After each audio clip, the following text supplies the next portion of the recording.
welcome to Call Live with your special guest host, James Coleman.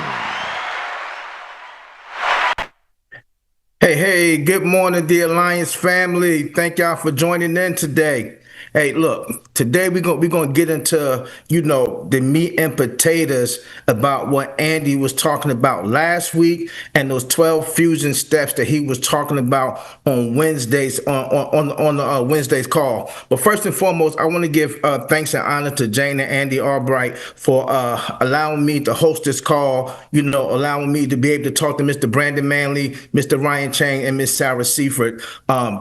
What I want to do, I want to first mention that we got NatCon coming up next month. It is not too late to get your tickets. That's an event you do not want to miss. The dates are January 22nd through the 25th. Get your tickets now. You want to be there. Attending these events shortens your learning curve by 6 months. Make a friend before you need a friend. Get out there and network. You want to get to NatCon. So, first off, I got Miss Sarah Seifert. Introduce yourself. Tell us a little bit about yourself, a little bit of background. Yeah, so my name is Sarah Seifert. I am from Albuquerque, New Mexico. Before getting into this insurance industry, I was a dental hygienist for 11 years. I went to the University of New Mexico, Go Lobos. I have my bachelor's of science in dental hygiene, and I anesthetize as well. Well, not anymore. But yeah, that is what I did. That is what I did become before coming to the insurance industry. I have 3 amazing, rambunctious little boys that are now 4, 6, and 8 that I just rushed to get out the door before hopping on this call. But yeah, that is me. I'm from the land of enchantment, Mr. Coleman. All right. Thank you. Mr. Ryan Chang, tell us a little bit about you, buddy. Yes, sir. So I'm Ryan Chang out of Las Vegas. I'm married to Tatiana. My son, little Andy, just turned 1 year old. Born and raised in Taiwan, came to the U.S. at 14 in Oklahoma, of all places. Graduated in OU, and then was in the retail management business for a while, and then got into financial services 10 years ago. Been with the Alliance for almost 3 years now, just super fired up.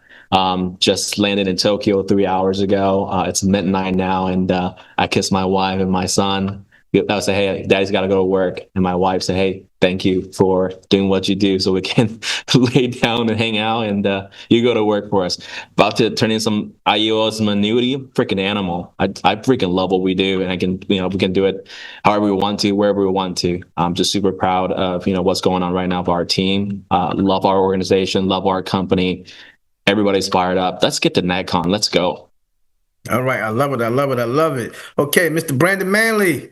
What's up? And Ryan, you are an animal. I love you, man. My name's Brandon Manley. I'm in Raleigh, North Carolina. I grew up in Wilmington, North Carolina. We ended up going to NC State, which is where I met my wife now, Haley, and ultimately got introduced to this amazing business and company. Before this, I was in IT staffing. So I was hiring software developers all the way up to directors, VPs, and made the transition in 2019 into this business. So I've been doing it going on 7 years now, and it's been amazing. Me and Haley, cat's out the bag now. We have our first child on the way, due in March, so we're super excited for that, and just excited to, when you think about a child coming into the world.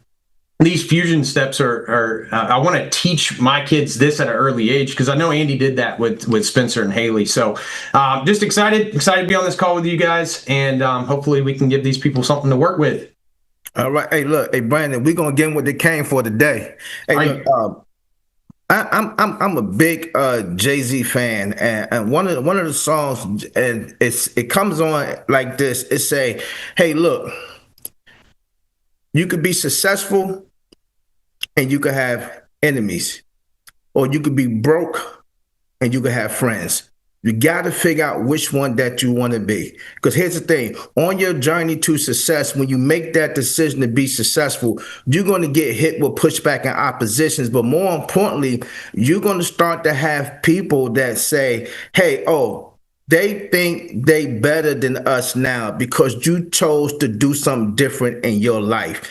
And so that's and on that song, it just really gets me thinking about how I grew up and the people who I grew up with and around, and I had to really, really make a transition, because here's what I understand: the 5 people that you hang around, that's typically going to be how you're going to be. And when it comes down to your income, that's going to be the most money that you're going to ever make, give or take 5 or 10%. But let's talk about how these 12 steps relate to success. I know one of the things I had to learn and get out of my own head is that success wasn't, or it did not belong to the smartest person, right? It did not belong to the most experienced person, and it did not belong to the most talented person. It belonged to the person who understood the power of follow through, right? Because look, we all got the same 24 hours in the day, right? We all know what it is we need to do. But the question is, do we do it? Because the biggest obstacle is that it's not the knowledge, but the gap between what we intend to do and what we actually do. So I got you 3 on the call today, right, as guests, and we want to talk about what it is you do versus what it is you intended to do based on these 12 action steps. So, Miss Sarah, I got you up first. So here's my question for you, right? Before applying the 12 fusion steps, how did you approach your life and your business goals? And what is fundamentally different about your thinking, your focus, and your decision making today? Yeah, thank you. Again, thank you so much for having me on the call today. I'm around a bunch of boys again. So I'm like, here we are. Just got rid of my 3 boys and I'm around 3 more boys. So, but thank you, Andy and Jane, obviously for having this platform. Thank you, James, for, taking this on today as being the host. So yeah, goals. So it's crazy because it's last night, Jake and Bray and I and the team, we did a call, and the main thing is we're dissecting the book Goals by Brian Tracy as a team. So woke up this morning and saw this is what we're talking about, and all things are good. So where was I at when I first started in this business? So I like to say goals was a lot of just organized chaos is the easiest way to explain it. I thought I was goal setting, but really it was just me just writing stuff down, almost like a to-do list, if that makes sense. I don't know how better of a way to explain it, but my goals, James, they weren't as clear and concise as they needed to be. It was more so just hey, this is where I'm at now. This is where I want to be, right? With not much stuff backing it up on the back end. So it definitely felt more like a to-do list, just checking stuff off on the family side and checking stuff off on the business side. They were just vague, kind of vague, surface level, right? And then, as I will say, and I don't really want to downplay it, but I know when I first started in this business, I'm just going to be very transparent and honest. I didn't have big, hairy, scary, audacious goals when I first started. I'm just being completely honest, right? I saw this opportunity, right? But they were small. And it's easy for me to look back now and be like, poof, gosh, I wish you would have just asked for more, Sarah, right? But because there's a lot of new people on the call, right? I kind of just I want to just share a couple things for the new people that may be listening today. I'm looking straight at you. So just because you're new doesn't mean your goals have to be small. Okay. In fact, in the beginning, it's the best time to dream big. Your goals can be simple, right? My goals may have been simple, but I wish they would have been bigger, right? So now it's me and Jake and Bray were talking about it last night, big, hairy, audacious goals, right? But yeah, if you're a rookie listening in on this call today, taking notes, don't limit yourself. Just learning the basics or just scraping by to pay your bills. It's not going to excite you. Like straight up, it's not going to fuel you to stay in this business. Your goals should force you to be the person that you need to become to hit something bigger. So. Okay, and Sarah, so saying all that, and I understand because most people they get in, they just want to pay their bills, right? And then for the most people, now when I say most people, I'm talking about James Coleman. Okay, I'm most people. Okay, my goals will only come about like right now. We ended the year, we getting ready for the new year, right? So let's have some goals for the new year, right? Of what we want to get accomplished for the upcoming year. But guess what? You put those, I will put those goals in place and write them out and everything. I would never go back to revisit them. There was never no action steps or anything like that. So I knew something had to change. So with you making this transition and this change, Sarah, what is fundamentally different about your thinking, your focus, and your decision making now versus then? Right. It's definitely manifest. So goals, like it's definitely manifesting things, right? So it's definitely like, and I did this at the beginning. I'm going to take that back. Like I picked out my dress that I was going to wear when I hit agency manager, right? I envisioned what I was going to look like when I was shaking Andy and Jane's hand on stage, right? So now it's like, okay, like I'm teaching that. So now, James, like I am teaching that to my team, right? Which in turn is I'm the vessel, right? I'm the leader, I'm the coach. So now it's like, it's definitely that sense of like envisioning, closing my eyes, right? Me and Pablo just last night, you know, we were sitting down on the couch and we were just like closing our eyes and we're like, we have a home in Taos, New Mexico. We have 4 properties in Albuquerque, New Mexico. We have a Baja pool. We own a office in the North Valley, in New Mexico. We have multiple agencies around the US. So it's like, it's just envisioning that. And it's crazy how that works, James, because it's like, okay, so we're doing this. We're just on the couch or we both have our iPads out. We're scribbling all the things. And Elio, my oldest, is sitting next to us. And what does he do? He goes and grabs a pen and paper. And he starts writing his stuff down. So for me, you're asking what the biggest thing that has changed. I started dreaming bigger, right? So I started dreaming bigger. Putting action behind it, of course, like we can all like, I don't want to like, don't take this the wrong way, but it's like you have a dream board and I think dream boards are amazing. They're cute when they're dusty and they just sit there. And you have like your favorite car and your favorite house and what you want your income to be. And I love dreaming with the team, right? But at the same time, it's like putting clear, concise steps on how you're gonna get there. So you're asking what's different. It's a lot of manifestation. It's a lot of present tense talk, right? I will have I have $500,000 insurance agency in passive income, right? So it's talking to yourself in this present tense, but also it's putting action steps behind it. I love it. I love it. I love it. I love it. You talked about the board, right? And people, you know, do these vision boards and everything, right? And like you said, it's great, but where are the action steps that's associated with that, right? You know, Einstein said your imagination is a preview to your life's coming attractions, right? So what are you imagining? What are you dreaming? What are you thinking about? So when I think about goals and writing them down and constantly looking at them, I think about I had a goal, my wife and I, to get this house built and close on a house by my birthday, right? And so if anybody bought a house before, you know sometimes whatever closing date they give you, that's not going to be the closing date. So the closing date ended up supposed to happen before my birthday. It didn't happen. It ended up pushing the closing date. My birthday's in September. It pushed the closing date all the way until that February.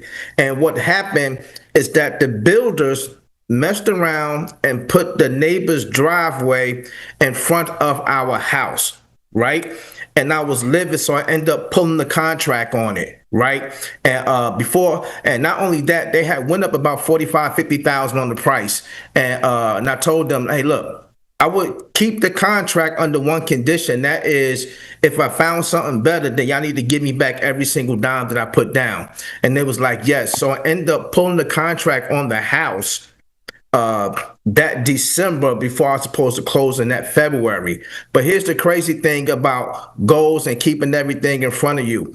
Although I did not close on the house before my birthday that year, I had a whole nother house built and closed on it before 7 days before my birthday the following year. Right. So having those goals in place and staying on top of it and constantly repeating to yourself and saying to yourself and speaking into existence, it works. It's just that most people tend to give up, or most people don't want to put the action part into it. So, Ryan, I got the same question for you, buddy. Before applying the 12 fusion steps, how did you approach your life and your business goals? Yes, sir. So, I mean, I always had the visualization, the vision, because I think most of us that's on this call was born in America, and I was the kid that was trying to get over here. So I was always envisioning just, watching TVs and movies, like what life would be like in America. How would I grow up? Where would I go to school and everything? So it's always the big vision and big visualization, just thinking about act as if. I talk about that a lot. I want to act as if I'm already in America while I'm still in Asia, right? And I think coming to the financial services 10 years ago, I mean, we were taught to write down our goals, to have a design statement, and to read it out loud every morning and every night and have it somewhere visual. I think that did help me. I think it just having things written down. I think what's written could be retained. I talk about that to my team a lot as well. And for now, I would say that back then it was like, okay, well, what can I do individually? There was a lot of individual goals, like, okay, I'll get a 100+ contract in this year. Well, I will achieve certain amount of premium. I will achieve certain amount of face amount, achieve certain amount of new clients. There's a lot of individual goals out there. And thankfully for the Alliance and Andy and Jane for this platform, coming here got me thinking goals are collectively about not just me, it's my team. And not just my team, it's Sarah's team, it's Brandon's team, it's your team, James, it's everybody collectively together, because we're a high-level company. We're a high-level organization and high-level teams. How can we all help each other win? It just got me to think a lot more broader. I think the dreams are bigger and the dreams are with more people. I think that's got me so excited about this platform, and that's the biggest transition for me so far. And really going forward, just we're just thinking, hey, if you're setting goals, number one, like a lot of people have goals, but goals without a plan is just a dream, and a plan without action, so far. Right? I think at the end of the day, the goals, right, the plans, but the actions, the massive actions to back it is most important. And, I would say this to all the audience that are listening, like if your goals are not scaring you enough, you need to kind of go back to the drawing board a little bit, because your goal is supposed to scare you.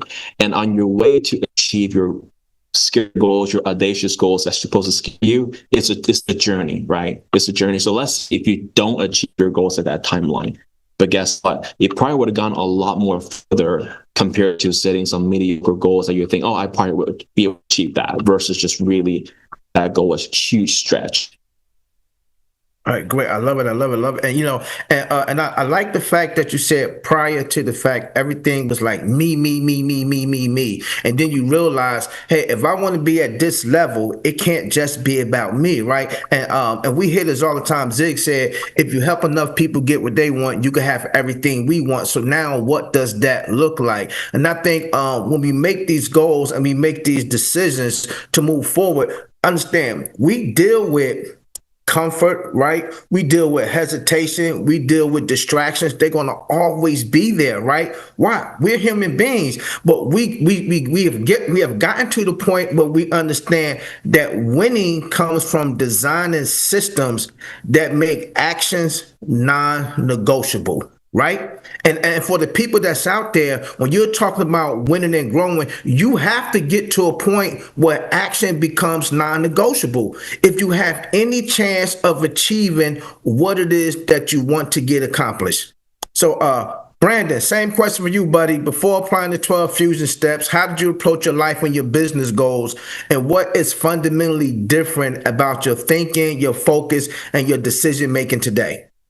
Yeah, I'm going to kind of mirror some of the things these guys said. I do think when I look at this, when I look back at my life before the business, before this business, I should be clear on that. I think it was just smaller dreams. It's like I don't think I think my parents did a good job with showing me what is out there. Like, they didn't hold me back. They weren't, if it was. I mean, I think we all knew I wasn't good enough to become a Major League Baseball player, but it was never said to me, like, don't try to go after those dreams. And then when I think back to my job, it's like some of these things, when you look at it, you're looking back at your life and you're like, well, I did do that. But I just didn't know what I was doing, if that makes sense. Like, kind of what Sarah was saying with it was just it's a jumbled, without a framework, you don't know what you're doing, right? And so I think this allows you to have an idea, and it breaks it down. I mean, all of these tie back to each other, right? Like, if you think about it, like what's the most impactful one, right? Those I can explain to you why it's impactful and how it relates, how these other ones are necessary for this one to be the most impactful one for myself. So I think it was just dreaming smaller, right? Like, your dream may be to go, and there's nothing wrong with these, but it may be like to go buy a house, right? Like, what kind of house? Like, is it $250,000 house? Right? Like, and again, nothing, my first house was around the ballpark, but then you start thinking bigger, and it's like, wait, and that's not everything, right? But to me it is, right? It's like, I want the house I live in now. You know what I mean? Like, I love the house that we live in now. So I think for me, it was a lot smaller with how I looked at it. And I didn't really have an idea what I was doing. I just knew, like, okay, at my last job, I wanted to exceed quotas. So what did I need to do that? I needed to stay later than everybody else at that office. Right. I wanted to get promoted when I got that opportunity to interview for that management position. I wanted that. Right. And again, like, when I look back on it, probably some of these things I did, but I didn't realize what I was doing at the time. It was just kind of like, this is what I'm going for. And I think, like, the BHAGs, I'm glad we're talking about BHAGs again, because when I first started, we talked a lot about BHAGs, big, hairy, audacious goals. And I think those are important, but I also think you need to have a formula to achieve those. And I think that's what this 12 fusion steps do. And I think, like, what I have to be very, very, very thankful of with my situation is my relationship with Andy and Jane and the things that they've exposed me to, right? Like, Andy talks about, I don't want to sit in the nosebleeds. I didn't even think like that. I was just like, well, I'm going to the game, And now it's like, every once in a while, he'll invite me to sit courtside at NC State basketball. I love NC State basketball, like, way more. He might know this, but way more than football. Like, basketball is my thing. I love basketball, and so I love going to sit those. The people that he's introduced me to, and I'll say this too, is, like, I've been in some rooms with a lot of integrity partners, and this was before I was an integrity partner. So. And, they're always selling you on the dream. And what they're doing is they're getting you to think bigger. I remember there was one trip we were on, and there was a guy that has a really successful business, second generation in the insurance world. And me and him clicked. Haley and his wife clicked. They're into shopping and bougie things. And he's kind of like me, which it's cool that they like that. And we want to be able to provide that. But I'm just talking to him, and he's showing me pictures of his house, and it's awesome. It's in Texas somewhere, and it's awesome. And then he shows me his backyard. And he's got a 9-hole course in his backyard, and I'm just like these little things add up to where you're like, like, you can have these things. It's just a matter of putting in the work to get those. Like, James, when we were talking about, you've made your goal well known. Like, you want to have a $5 million agency, right? And the crazy, like, what about that is, the steps that you need to take to get there. Now you got a framework that you can plug into. And you were saying, like, I've been doing a lot of these things. It's just, and that's so in the realm of possibilities, right? But think if you were around an agency where the agency is only doing $1 million a month, and you're talking about getting to $5 million a month, your goal might be, I want to get to $250,000 a month, right? So it's what you surround yourself with is what you're going to get, right? If you surround yourself with people who think with small goals, that's what you're going to have.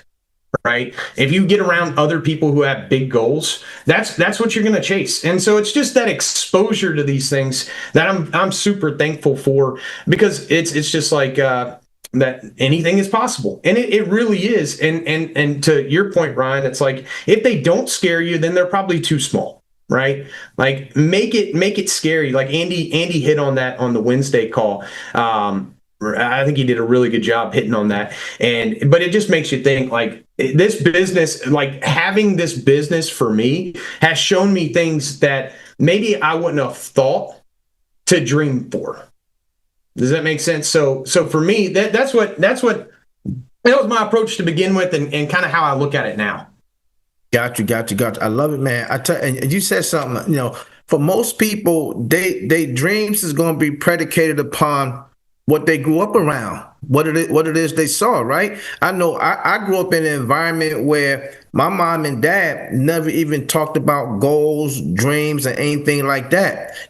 I saw, the neighborhood drug dealer, right? Who had all the nice cars, the nice houses, $1 million paintings inside the houses. And they looked at the movie Scarface and said, hey, that's possible for us too. And that's what they went after. So it goes back to for most people, it is what it is they're around, their environment. And here's the crazy thing. When those people have dreams and goals that they want to get accomplished, right? Sometimes what happens, they get out here in the real world, right? And they realize the real world is not nice. So they get a job, and what they end up doing, they start shrinking their dreams down to their income, instead of saying, hey, look, let me raise my income up to my dreams, because it's still possible. Right. So I think a lot of people fall into that trap without realizing that, hey, look, you can accomplish whatever the brain can conceive. If you can conceive the thought, it's a matter of bringing the thought into existence. Stumbling blocks are opportunities. But once again, to your point, what does that framework look like, and are you willing to put the work in? So, which brings me to my next question, Sarah. When you think about the 12 fusion steps, right, which one of them in particular had the biggest impact on your daily habits and your execution? Oof. That's a hard one. They're all so good. Like Brandon was saying, they all just like intertwine together, right? I would say the one thing that sticks out to me, obviously we can't, just pass it by, is what do you want? How do you get it? Right? But if there's one in particular, I would say the reverse engineering. Mm-hmm. Right. So it's like, I started off this call, it's like dreaming bigger, manifesting, being, acting as if, right. But none of that matters if you're not going to put action in, right. It's exciting to dream big, right. Like Brandon was saying earlier, but we got to kind of reverse engineer this stuff, right? So the beaver in me, I have a little bit of beaver, is writing down how I'm going to get there, right? Mm-hmm. And for some people, it is on the personal production side. For some people, it is on the building side. For me, I definitely, I have a multi-million-dollar insurance agency. So for me, it is, okay, how can we continue to 10X, right? How can we continue to do that? So it's all about numbers, right? This is what we learned back in the agency manager meeting last fall. It's a numbers game. So it's like, okay, if your goal for me, my goal, reverse engineering, is to grow the business, the passive income, the overrides, I need to increase my writing agents. Right? So it's working backwards and having an equation that's not overcomplicated, right? Okay, so you want to find more people like you that are going to work like you, right? Okay, are you using the 3-foot rule, right? Are you pulling out your phone? Are you messaging people on Instagram? Are you going through all your contacts, right? Because you have to have people to talk to if you're going to grow your agency, right? Okay, so then it's getting even further. Okay, we need people to talk to. Well, if you're sitting on your couch, how are you going to find people to talk to? So it's like, okay, you got to curl your hair, Ryan, right? Like we were saying this morning, got to curl your hair. Maybe not. Maybe you can go out in jammies, but you got to act as if. Because if I have a multi-million-dollar insurance agency and I'm rolling out and looking like a slob, no one's going to believe me when they talk to me, right? So it's acting as if. So it's like, okay, you want to grow your business. My goal, reverse engineering, James. Okay, so let's keep going. So you got to get off your couch. You got to look presentable. You got to brush your teeth. You don't want bad breath, right? You got to start conversating with people, right? And take gotta out, right? Noelle does this all the time, and Beret. You get to get out there, right? I have 2 legs. I get to get up every day and decide if I want my agency to grow, right? I don't have a body that doesn't allow me to get up. I get to wake up and make the decision to do so. And it's, what do you want? How do you get it? That's right. That's right. Not too complicated.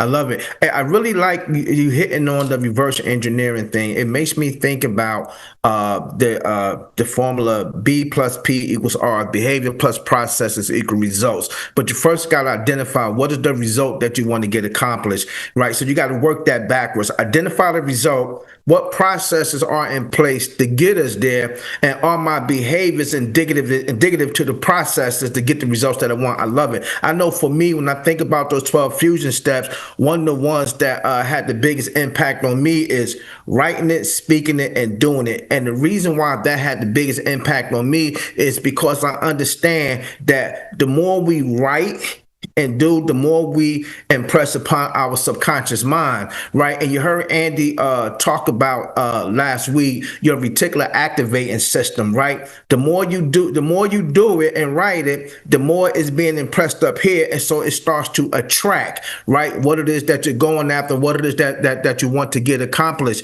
You know, most people say, "I believe it when I see it," right? That's what most people say, right? I believe they have to see it, but when you look at when you read Wayne Dyer's book, I See It When I Believe It, right? I mean, just think about the title itself. I see it when I believe it. Because first you got to believe it in here, right? You got to believe it wholeheartedly in order for you to see it. Because that when you see it, that means it doesn't manifest itself from the internal to the external, right? So for me, that part right there is real huge for me and what it is I do on a daily basis to accomplish what it is that I'm going after. Because I truly believe that we impress things on our subconscious mind, and our reticular activating system kicks in. So, Ryan, same question, man. Out of those 12 fusion steps, right, which one had the biggest impact on your daily habits and execution? Yes, sir. You know, and I knew for a fact that Sarah and I are good friends because, you know, we kind of chose the same thing. But I'm kind of gonna get into it a little bit because I'm more of a numbers guy. And I knew when I was in high school, you know, being on a football team, you know, one day our coach at the beginning of our season, just the first practice of the season, he says, "Guys, how do you eat an elephant?" And we're like, what is he talking about? And he says, "1 bite at a time, baby." And I was like, okay, so we're trying to game plan just every single game and make sure we execute, make sure we do everything right, just one game at a time, and get into the regular season, the playoff, and so on, right? And I think, and literally, James, this is such a great topic because like our team call, like literally just happened. We talk about this. I say, hey, look, if we're just looking at personal production, and let's say somebody have a goal of $600,000 in premium per year, that's a good agent. Like that's a good year for sales. Like when all of you guys agree, $600,000 a year in premiums. I know we have people doing millions now. So, all right, but let's say $600,000 in premium just in life insurance. Well, if you break it down by 220 working days a year, right? That gives you $2,727 in premium per day. But if you break that down, because I know like, okay, so that's the annual premium. But if I break that down, divide by 12, because 12 months, that's just a monthly, then really it's $227 a month, right? Per that one day. But if you break it down again and say, well, how about I divide that by 2? Well, that's like $113 before 12 p.m. and then $113 after afternoon, right? So can you go find somebody today, right, before noon, give you $113 a month, and in the afternoon, can you find somebody else to give $113 a month?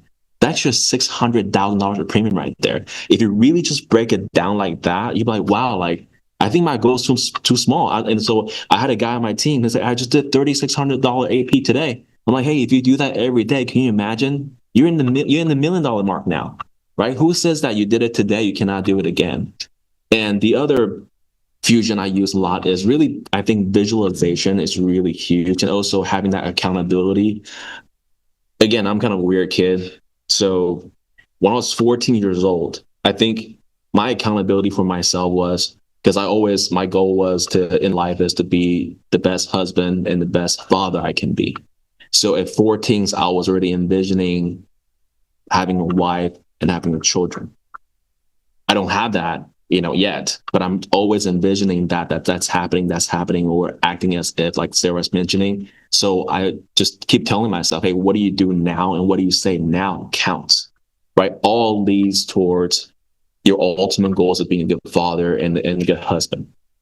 So what are you going to do now? What are you going to say now? What are you going to act now to get yourself there? I think those are my two main big ones. Like even for me now, the recruiting goals is, okay, if I need to hit my recruiting goals for 2026, I know I got to at least recruit one person a day, like one person licensed, contracted with us, one person a day.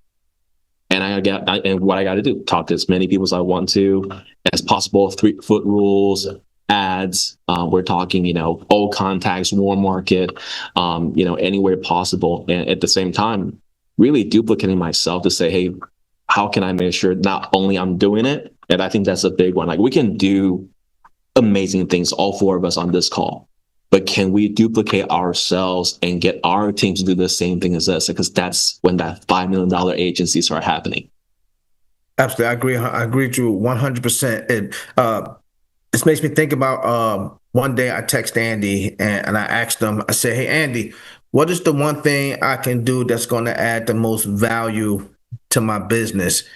And he said, find people to duplicate you and do what you do. Because that's how you start to build and grow. So, Brandon, same questions for you, man. Which of the 12 fusion steps had the biggest impact on your daily habits and your execution? Y'all are gonna love this. Reverse engineering, baby. Okay. That's legit. Want to add highlighted because look, I think like when we talk about the success coin, what do I want? How do I get it? And big, hairy, audacious goals. I think the mistake that happens is that's where a lot of people stop.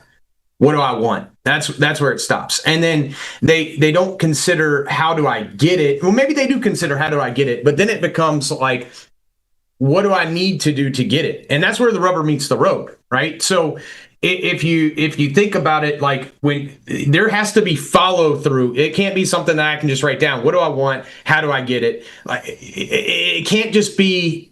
There has to be implementation of those things, right? So you've got to and the reason I chose reverse engineering is very similar to these guys is you can have the goals, you can visualize it, you can talk to yourself like, I'm going to do it, positive self-talk. But once you actually look at it, right? So my immediate goal has been to get to $1 million a month, right? So some months we do 600, some months we do 700, some months we do 800, right? And it's like, so, but knowing our average of where I'm at. So what I know is to be on the safe side, I need about $400,000 more worth of business, right? So that could be 40 new agents, right? And 10,000. That could be 4 new teams breaking out, pushing over 100,000.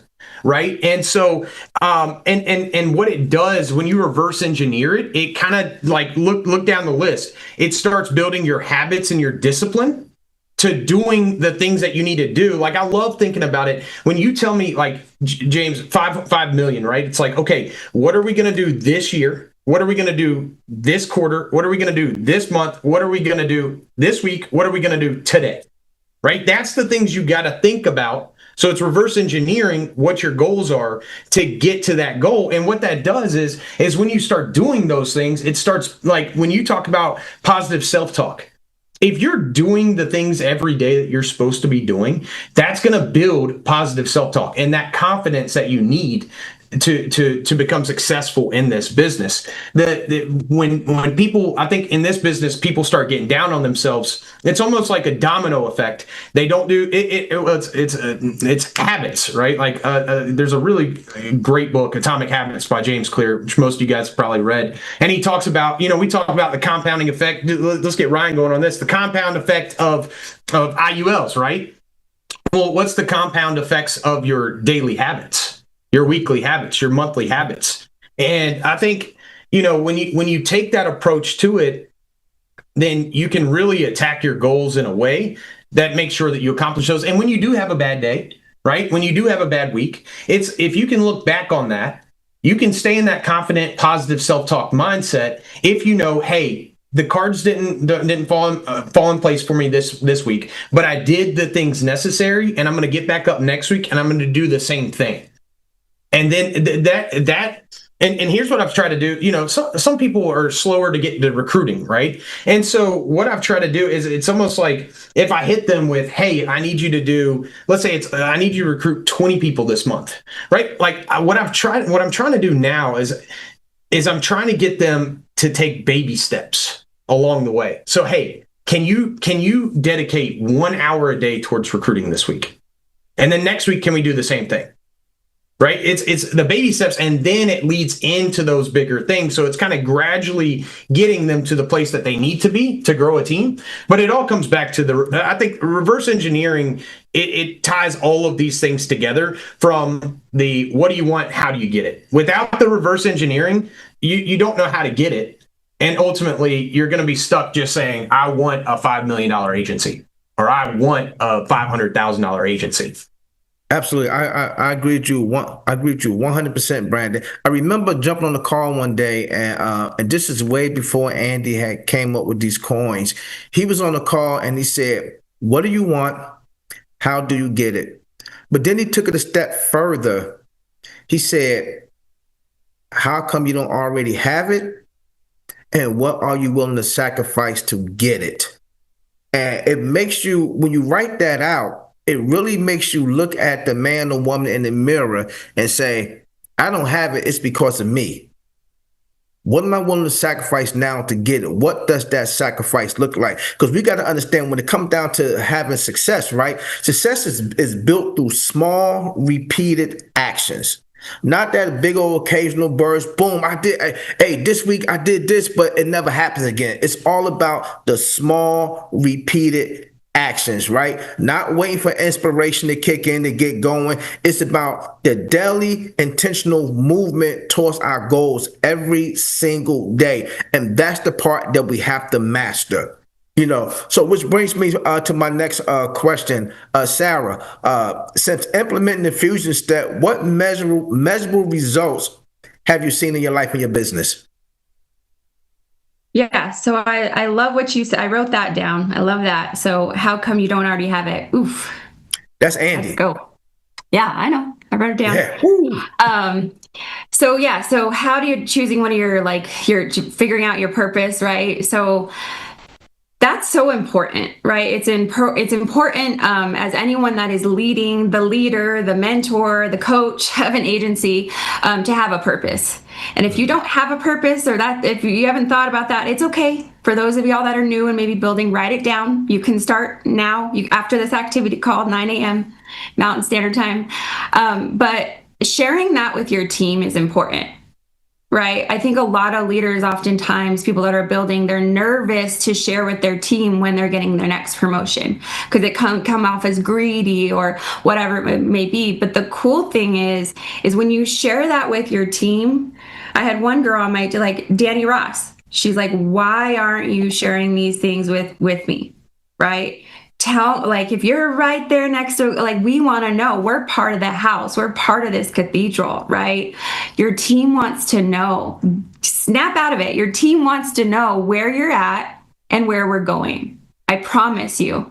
That's one thing I ask Jacob very, very often. Where are y'all at? Where are we headed? Right? So it's sharing those things with your team is important, not just harboring them for yourself, being very definitive with where you're at and where you're going as well.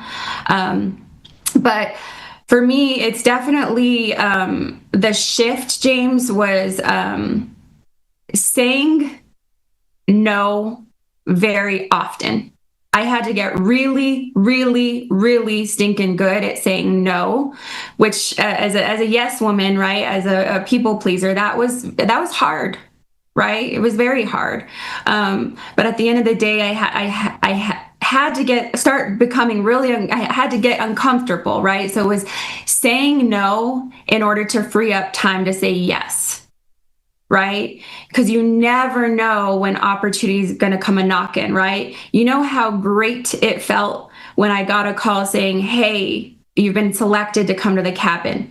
Thank God I freed up time to say no to things, to be able to say yes and have cash flow in order to say yes, and not, I need to think about this for a couple hours, right? So it's saying no to distractions was definitely a game changer in order to scale my business, and also asking, okay, does this decision, and sometimes it's simple things, right? Does cleaning my house make me more money? Does this take me, is this going to take me away from the line, or is it going to keep me near the line? And the question is like, yeah, you're losing money by cleaning your house and doing your laundry every week. So it's like simple things like that, James. Delegation was key. I love it. You said something that really resonates with me when you're talking about, and you switched to the one major definite purpose and being able to share that with your team. I think sometimes as leaders, right, we don't want to share with our team what it is we personally going after in terms of what we want to get accomplished for fear of coming off as selfish, right? But we fail to realize that we rob them of the opportunity to help us, because we have people on the team that want us to succeed. So we rob them of that opportunity. The other thing you said was about becoming, saying no to a lot. I remember another conversation with Andy, and Andy said, James, you have to become a no person. Andy, I have no idea what you're talking about. He said, you got to be okay with saying no if what people are asking you to do or attend, if it's not getting you closer to your dreams and your goals of what you want to get accomplished, then the answer has to be no, and be okay with that. Whatever excuse you give, one excuse is as good as the next excuse. But at the end of the day, if it's not getting you closer, then you need to say no, and just be A-okay with that. And I got so used to saying no, I don't even get invited out no more nowhere. They already know I'm going to say no, but it's cool though. So, but just to go back to that one major definite purpose that changed things for you. Same thing for you, Ryan. One major definite purpose that changed the way you prioritize your time, your energy, and the opportunities for this business. I think for me, it's just about people. I think I talk about this to my team this week. I say, well, when you can make your purpose and your goals not just about yourself, you tend to achieve a lot more than you think. Because a lot of times when you write down goals, it's, well, I want to do this, I want to do that. And for me, it's kind of like try to peel the layers of onions to myself and say, okay, well, like, yeah, like, I'm going to do X, Y, and Z so I can make money. But that's not really, that's just such a service level, right? So for me, really, truly, it's one of those things where like, okay, like, what does Andy want? Little Andy. What does my wife Tatiana wants? It's all about what they want. Like for me, I could really care less. Pretty simple guy. But I want to give them the world, the moon, if I can. And it's like travel, like literally it's 1 a.m. at Tokyo now. I know we got Raleigh, North Carolina. I know we got New Mexico, Albuquerque. I know we got Atlanta, Georgia, and we got Tokyo over here at 1 a.m.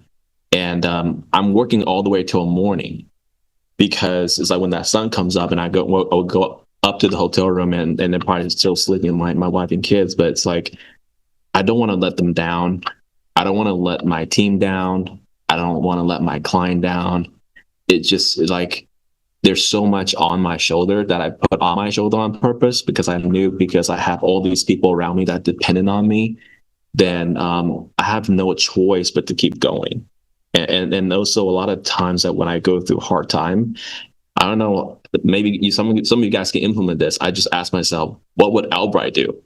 Like, what would Andy Albright do based off all his experience, all these years, all the stuff that's gone through with people, with companies, partnership changes, people, people are crazy. When I first came to the Alliance, I heard this word a lot. People are crazy. I'm like, yeah, people are crazy. I thought it was kind of like, yeah, I deal with clients, clients change your mind. They say they're going to do it, they don't.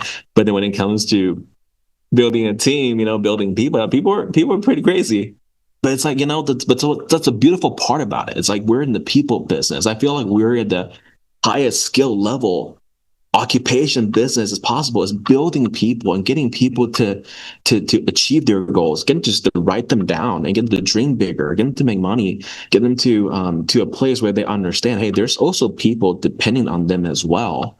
So what's their excuses to not, try to go after the biggest, scariest dream possible and try to achieve more and more? And I love Andy talks about this past Wednesday, just getting that one more. And so that's kind of my purpose, and really just, as far as, able to achieve, better things now, just because I got involved with more people. Back then it was just, Ryan's going to do this. Ryan believed his own ability. I'm going to go out there, have my little assistant there and gather clients, right? Build a book of business. But now it's like, okay, like how many people can I get in my organization to build their book of business? And not only that, to build their big team. Love it, love it, love it, love it. So, Brandon, same thing. One major definite purpose that's changed how you prioritize your time, energy, and opportunities regarding the business. Yeah. For me, I kind of lean more on Ryan's, because you feel like sometimes you can feel a pressure from having people that rely on you in this business, right? When you grow a business, but here's what you got to understand is it's a positive pressure. Like you're helping other people achieve their goals, and then you're thinking about your family, right? Which is becoming more. I mean, not that it wasn't real to me before. It's becoming more and more real as we come on up to March, right? It's like how do I want to be viewed? So in a leadership position, you don't want to be somebody that just talks the talk. You want to be somebody that walks the walk as well. And so, and when you're trying to set an example, that's the positive pressure that you have when it comes to the team, is you want them to see you doing things on a day-to-day basis that you're expecting them to do. I remember, I think you guys might be able to relate to this. This is kind of a off the wall example, but I mean, when I think about telling people to go door knock, like I've been there, I've done that. I know the feelings they're going through. I remember, I can take you exactly where I was in Raleigh, North Carolina when I did my first door knock. I can take you to the door that I knocked on, and I could reenact how my hand was shaking when I was holding the lead in front of this guy. Right. So like being able, like, I think that's where being able to empathize with what they're getting started with.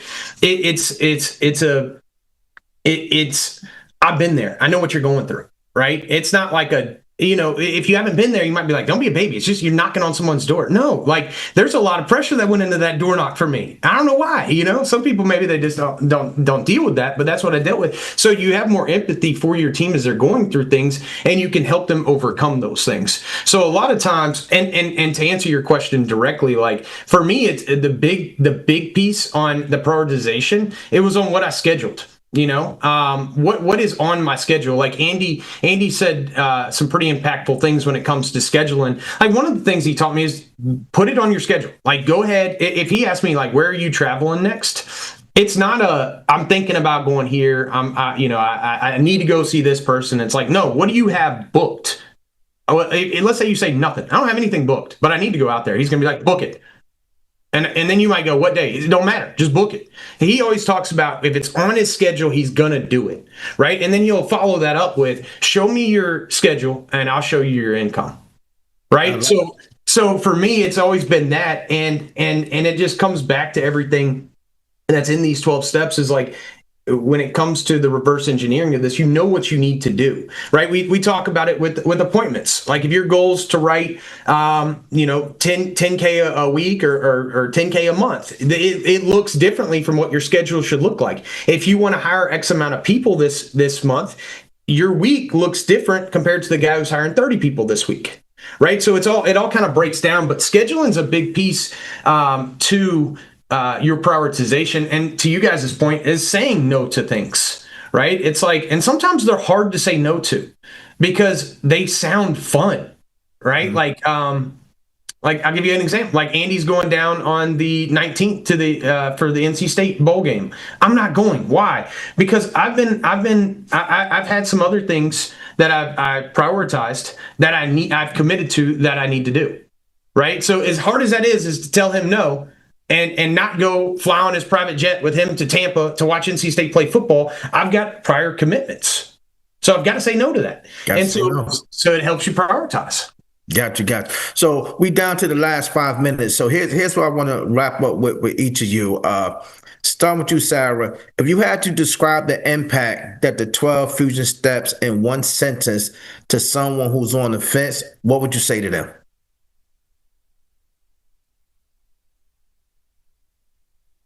I would say dream big fast and put a lot of activity in. Dream big, fast, put a lot of activity in. I love it. I love it. I love it. Same question for you, Ryan. If you had to describe the impact of the 12 fusion steps in one sentence to someone who's on the fence, what would you say? I would say if you can conceive it in your mind, believe it in your heart, and you will achieve everything that's possible, and you can achieve it. Stop thinking about it. Just do it. Okay. All right. I love it. Stop thinking about it. Just do it. You conceive it and believe it. It's there. I love that. It goes back to what I said earlier with Einstein. Your imagination is a preview for your life's coming attractions. What is that you are imagining? But you got to put the action part behind it. So, Brandon, same question. If you had to describe the impact of the 12 fusion steps in one sentence to someone who's on the fence, what would you say? Got to work on this because y'all know I like ongoing sentences. So what I would say is that the 12 steps are going to help you eliminate confusion and create clarity in what you're trying to achieve. And without the clarity of what you're trying to achieve, you'll never move. I love it. And I think so many times I think people don't have clarity, right? I think when they figuring out their goals, they writing their 10 goals down, that if they really take a look at those 10 goals, right, probably 3 of those goals can encompass the other 7, right? And I think the other part of it is this is one of the things I have my team do when it comes down to go, not just write the goal, but write 3. I tell them break them down to three goals, right? But write 3 action items that you're going to do daily for each goal. Write them down, right? Because now you're doing action items to move you towards hitting your goals. It goes back to what I was talking about when I'm talking about that daily intentional movement towards your goal. This is why I tell them, whatever the goal is, put 3 action items underneath of it that you got to get done for the day. But and wrapping up, if I had to just put it in one sentence, I would say your future waits on your ability to act today. Your future waits on your ability to act today. That's the way I would sum it up. Hey, look, I want to thank everybody for hopping on the activity call today. Once again, huge shout out and thank you to Andy and Jane Albright. Hey, look, today is the 12th. Hey, look, we got another 19 days left to close out the year strong. Let's close out this year strong, and thank y'all for hopping on the activity call. Hey, I'm James Coleman, and I approve this message. Thanks, James. See you guys. Thanks, guys. See y'all. Thank you. Appreciate y'all.